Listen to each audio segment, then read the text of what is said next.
Hello and welcome to Mr. Whitman's Minimalist run of King's Quest I Quest for the Crown Original. Here I'll be telling you more of the logic behind my moves, and generally how much you lose because of it. As always, there is a video without commentary for those of you who want it. As you can see, I bypass entering the castle for the first time. Already, I lose out on 4 points just by avoiding this. 1, you do not get the point for entering into the castle in the first place, and 2, you lose out on the 3 points that you get for bowing to King Edward. Now this is one of the few things that you have no choice but to do in order to win the game. Unlike some of the other items that you can collect in the game, the dagger is essential to winning, and if you somehow lose it without using it to at least get the bucket, you are caught in a dead end. Furthermore, you cannot get the dagger unless you move the boulder out of the way, so that is 7 points that you absolutely must get in order to win.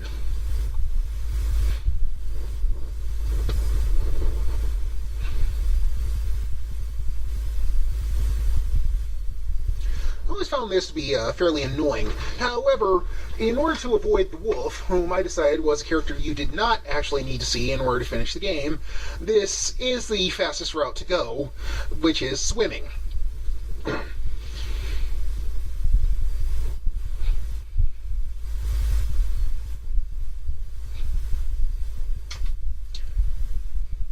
Now, it doesn't matter if you lower the rope into the well or just climb into the bucket. Either way, you'll get that 1 point for entering safely into the well. Now, here's where more points are lost. Getting the bucket nets you 2 points, as does filling it up, which is an automatic thing if you enter into the water while carrying it. So right here, I lose out on an initial 4 points.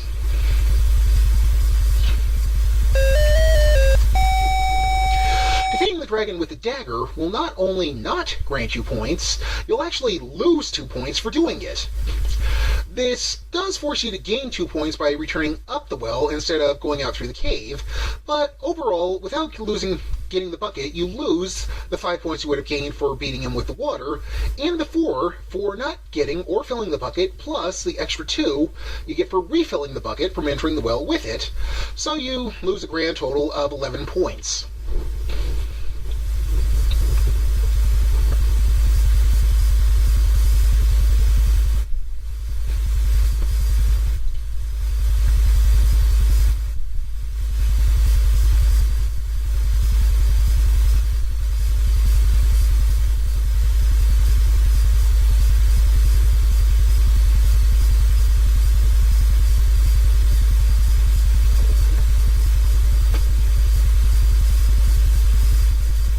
Part of what I do here is actually show you the fastest route going through this while doing the Minimalist run. For example, you can actually get the goat to follow you and still get the minimum points by letting the goat wander away from you and then eating the carrot afterwards. But I felt that would have just been a waste of time.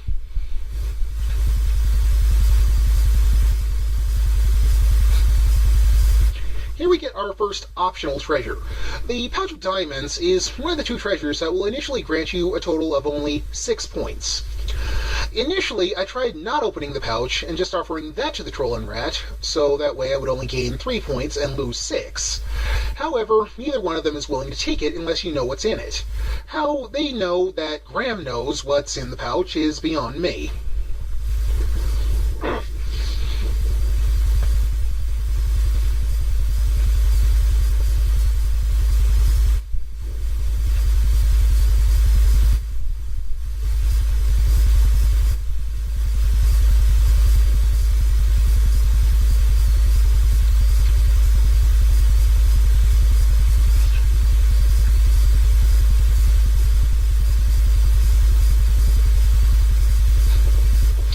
Finding out if you need to get the clover or not is one thing that really took some time.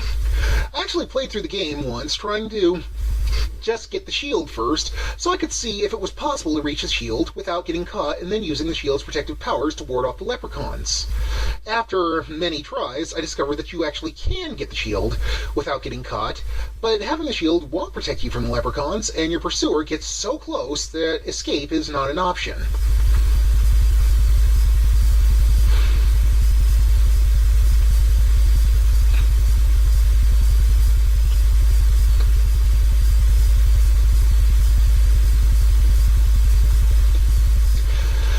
for the Condor was always the worst part of this game for me.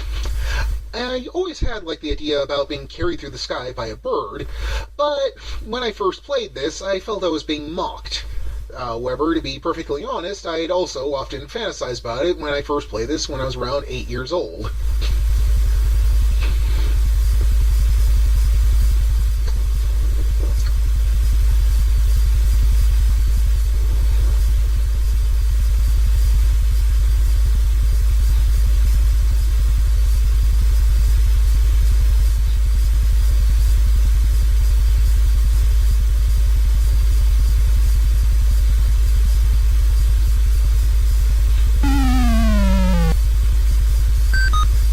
Was rude.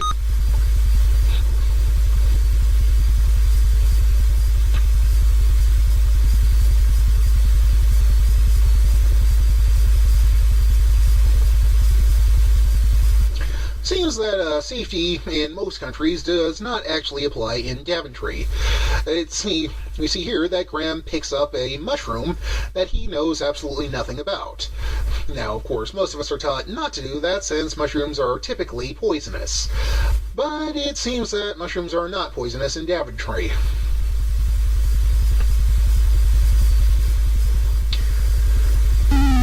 We also see that Graham lacks the wisdom not to jump into strange holes that you don't know what's at the bottom. He's lucky to have only gotten dazed, seeing that he fell directly onto his face on a rock.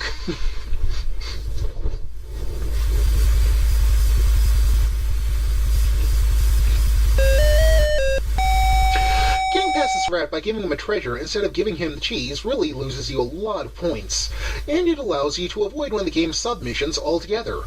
Doing the math between everything, you lose 20 points just by avoiding the witch and the cheese.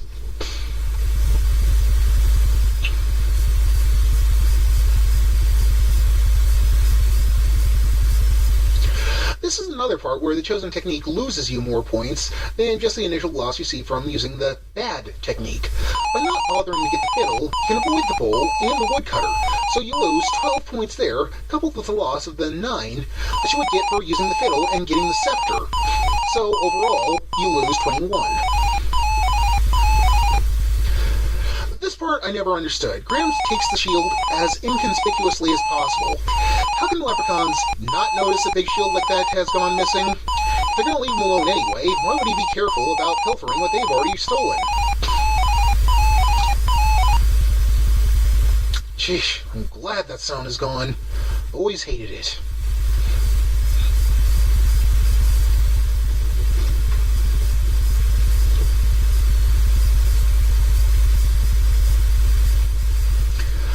This scene has actually been equated to being a part of drug use, seeing that eating the mushroom does cause some strange effects for Graham. Personally, I see it, people have it in reverse. Drugs are supposed to give you a high and then a low.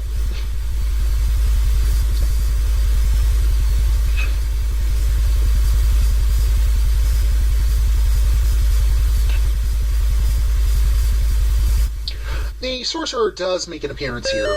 At this particular point, you are pretty much surrounded by areas where enemies will show up. So I decided that the sorcerer, who would present me the smallest trouble and give me the quickest time to get to where I need to go, was the one that you would get to see in this walkthrough. The walnut is the second treasure you will only get 6 points for. As with the pouch, you have to open it for it to be accepted as a treasure, granting you 3 extra points.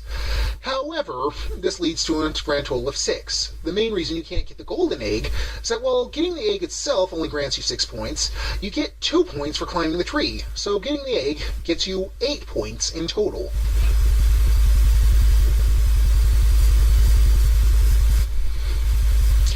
Actually, with the bowl, you can lose out on about, I forgot, just 8 points by not picking it up. That's actually overly generous, that's 5 points. However, going on, here's a point where you have to gain points that could be avoided, but are necessary to lose points in the long run. Getting the pebbles grants you 1 point, but in time, you will actually lose out on the points that you would get from getting those.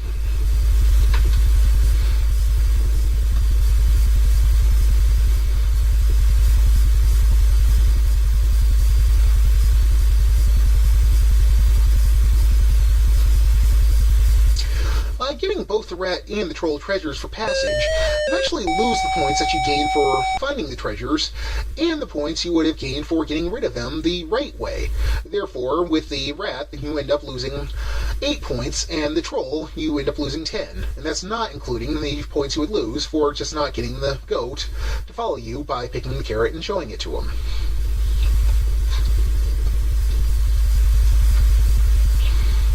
This is disputably the nastiest puzzle in all Sierra games, using the backwards alphabet to spell Rumpelstiltskin. Not only is that hard to come up with, but it also requires you to know how to properly spell the name Rumpelstiltskin in the first place, and this was made long before the days of the internet, or even when fairy tale names were a part of spell checker. The joke here, where I refer to the gnome as Mikkel, was actually found on the site Sierra Planet, which is still around, but pretty much abandoned. Failing to guess the name loses you 5 points, and you get only 3 points as opposed to 4 for getting the beans. So, this leaves a 6-point loss.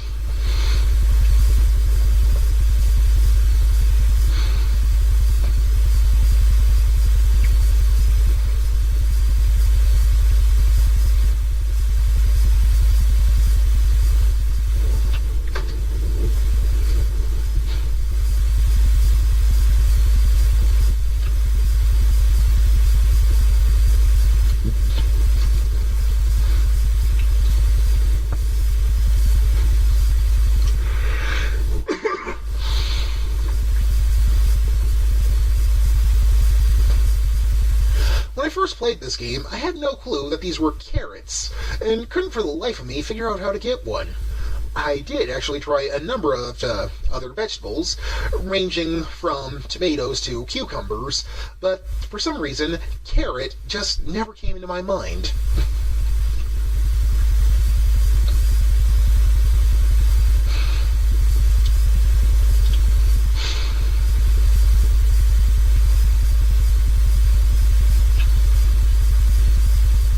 Here is the oak tree where you will find the golden egg. As I said before, just by climbing the oak tree you gain 2 points, and you do not lose any points for falling out of the tree, so climbing it on a minimalist run is a complete waste of time.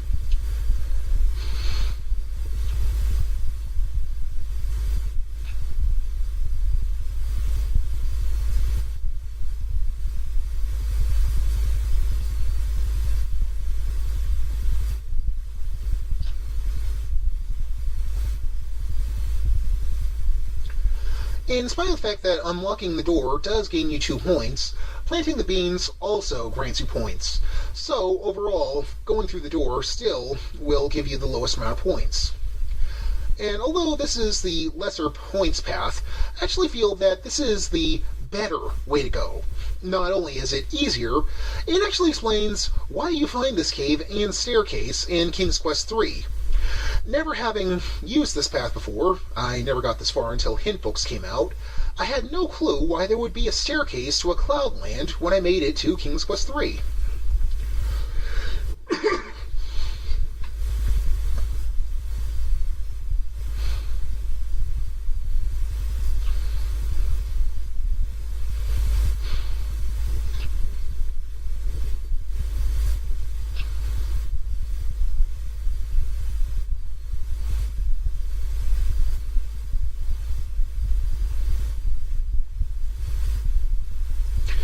Again, we gain some points that can technically be avoided altogether. However, by obtaining the pebbles and the sling, we gain only 3 points, and by killing the giant, we get 2 points. This will lead to a grand total of 5 points being obtained using this technique. However, even if you do not get the pebbles and the sling and just let the giant go to sleep instead of killing him, you will get 7 points for him falling to sleep. So overall, you lose out on 2 points this way.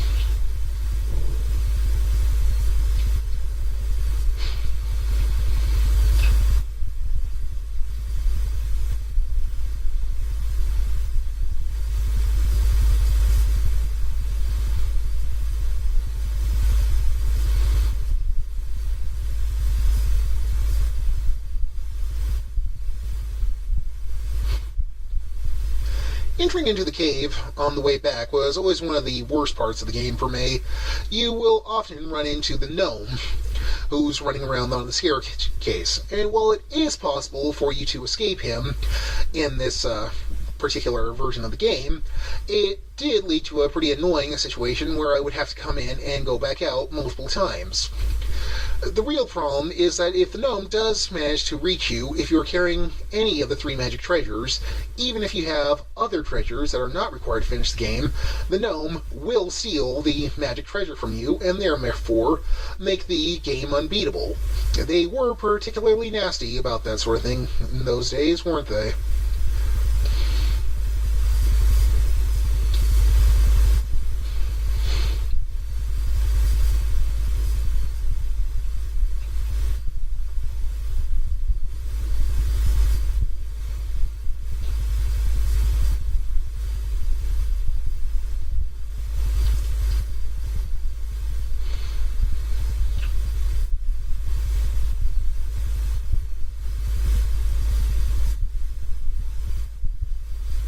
So now we're on the trek home.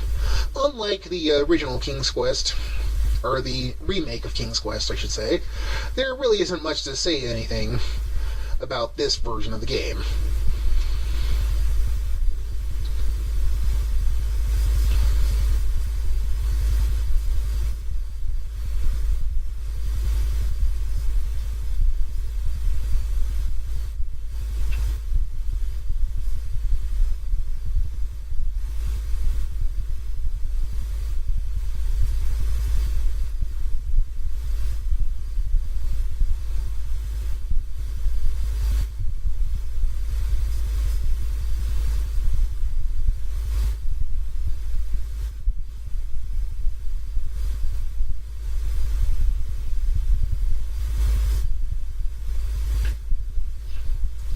You do gain 1 point for entering into the castle here. This is not actually because I did not enter into the castle beforehand.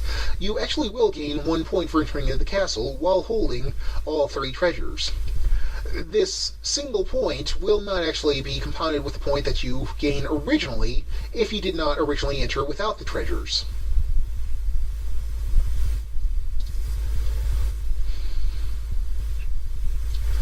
Finally, we reach King Edward and wait for him to accept the treasures. This actually takes various amounts of time, depending on what speed you're on. On the fastest speed, it will take you only 10 seconds. The normal speed, like this run is in, will take you 50 seconds. And the slowest speed will take you 1 minute 40 seconds. This is done so you can bow to King Edward, but since I don't do that, we have to wait here for a while. And that was 50, not 15 that I said.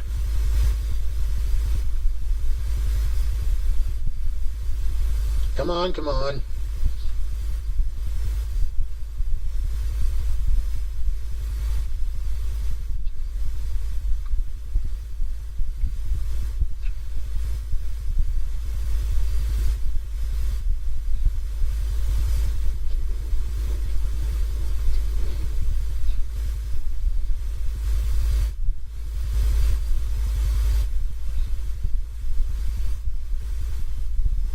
So the king abdicates his throne to Graham, or at least lets him inherit it.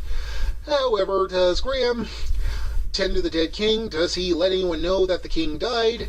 Does he even let anyone learn that he was supposed to gain the crown? No. But there you have it, the lowest score you can have in King's Quest I Original. Believe it or not, it was harder to find than the maximum score. And as a side note, the song played here at the end is called Green Sleeves, a song that does have lyrics.